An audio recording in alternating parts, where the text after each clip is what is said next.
Friends, இன்றைக்கு கர்த்தர் நமக்கு கொடுத்திருக்கிற வாக்கு தத்தமான வசனம் யோவான் 14:33.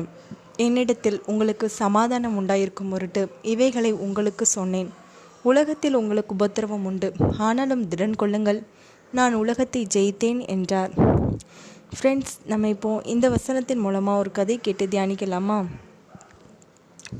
மனோ தான் ஒரு பெரிய கலெக்டர் ஆகணும் அப்படின்னு ஆசையோடு படித்து நல்ல விதமாக எக்ஸாம்பும் எழுதினான். ஆனாலும் அவனை ஏதாவது ஒரு வகையில் மாட்டிவிட்டு அவனை போலீஸ் கேஸுன்னு இழுக்கணும்னு அவனுக்கு எதிராகவே நிறைய பேர் சூழ்ச்சி பண்ணாங்க. இது எல்லாமே மனோவுக்கு தெரிஞ்சாலும் கூட எந்த விதமான பதட்டமோ பயமோ இல்லாமல் தான் இருந்தான்.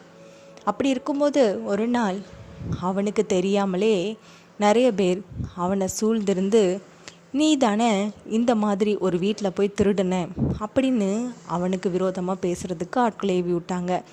இது எல்லாமே நம்மளுடைய எதிரிகளோட சூழ்ச்சிகள் தான் புரிஞ்சுக்கிட்டான். சரி, இதுவும் கண்டிப்பாக நம்மளை விட்டு கடந்து போகும்னு நம்பினான்.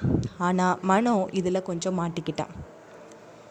அதனால் போலீஸ் வந்து அவனை அரெஸ்ட் பண்ணுற மாதிரி ஒரு சூழ்நிலைமை வந்துடுச்சு. மனோவுக்கு என்ன செய்கிறதுன்னு தெரியல. தன்னுடைய அம்மா, அப்பா, தங்க எல்லாருமே தான் ஒரு அண்ணன், தன்னோட அண்ணன் நல்ல விதமாக கலெக்டர் ஆகுவான், தான் பிள்ளை அழகாக கலெக்டர் ஆகி நம்மளை எல்லாரையும் காப்பாற்றுவான்னு ஆசையோடு இருந்தப்போ இந்த மாதிரி போலீஸ் வந்து அரெஸ்ட் பண்ணுறதை பார்த்ததுமே ரொம்பவே அதிர்ச்சி ஆனாங்க. மனோவுக்கு என்ன சொல்கிறதுனே தெரியல.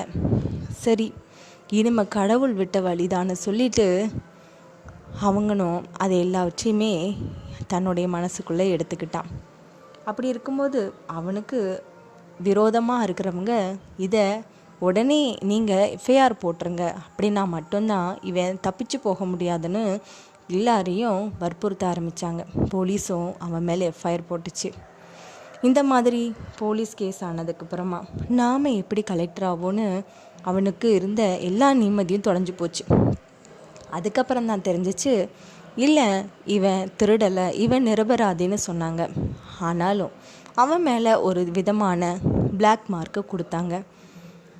அதை புரிஞ்சிக்கிட்டு தன்னுடைய குடும்பத்தை நாம் வேறு விதமாக தான் நடத்தணும், ஆனாலும் என்னுடைய நிம்மதி ஃபுல்லாக தொலைஞ்சிட்டே அப்படின்னு சொல்லி மனோக்குடைய இருதயம் துவண்டு போச்சு.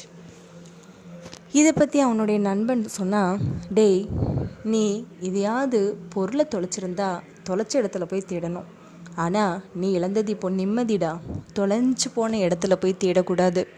இயேசு அப்படிங்கிற ஒருத்தர்கிட்ட போய் தேடு, கண்டிப்பாக அவருக்கு ரொம்ப பெரிய மகிமை இருக்குடா, உன்னுடைய சந்தோஷத்தை திரும்பி கொடுப்பார், உன் நிம்மதி திரும்பி வரும், நீ திரும்ப கலெக்டர் ஆக முடியும்டான்னு சொல்லி ஒரு விதமான நம்பிக்கையை ஊட்டினான். அதை கேட்ட மனோ, எப்படிடா, நான் தான் போலீஸ் கேஸில் சிக்கிட்டேனே, கேஸ் எதுவும் இருக்கக்கூடாதுன்னு உனக்கு தெரியாதா அப்படின்னு சொன்னான்.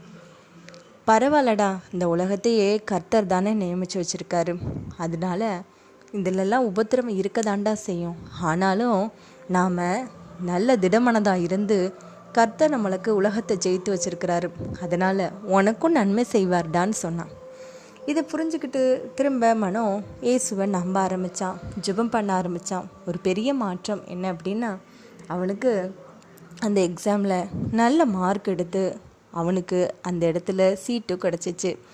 அது மட்டும் இல்லை, அவனை கடவுள் நல்ல விதமாக கலெக்டர் பதவிக்கு எல்லா சர்டிஃபிகேட் வெரிஃபிகேஷன் எல்லாம் பண்ணி முடித்ததும் கலெக்டர் ஆனான்.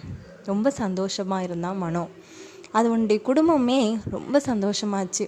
இந்த நிம்மதி எல்லாத்தையுமே கர்த்தர் தான் கொடுத்தாருன்னு சொல்லி கர்த்தருக்கு நன்றி சொல்லி வாழ்ந்தான். ஃப்ரெண்ட்ஸ், இந்த கதையை கேட்டிங்களா? இதே மாதிரி நம்ம வாழ்க்கையில் பொருளை எதையாவது தொலைஞ்சோன்னா கண்டிப்பாக தொலைச்சி போன இடத்துல தான் நம்ம போய் தேடணும். அதே நேரம் நாம் இழந்து போனது நிம்மதியாக இருந்துச்சுன்னா தொலைஞ்சு போன இடத்துல போய் தேடினா அதில் ஒன்றுமே கிடைக்காது. திரும்ப திரும்ப நிம்மதியை குலைக்கிற மாதிரியான ஒரு சூழ்நிலைமை தான் இருக்கும். அந்த இடத்த விட்டு கர்த்தர்கிட்ட நம்ம திரும்பி கேட்டோன்னா கண்டிப்பாக எல்லா நிம்மதியும் சந்தோஷமும் திரும்ப கிடைக்கும்படி செய்வார். இந்த நம்பிக்கையும் இந்த சிந்தனையும் இந்த நாள் நம்ம மனதில் இருக்கட்டும். கர்த்தர் உங்களை ஆசீர்வதிப்பாராக. ஆமேன்.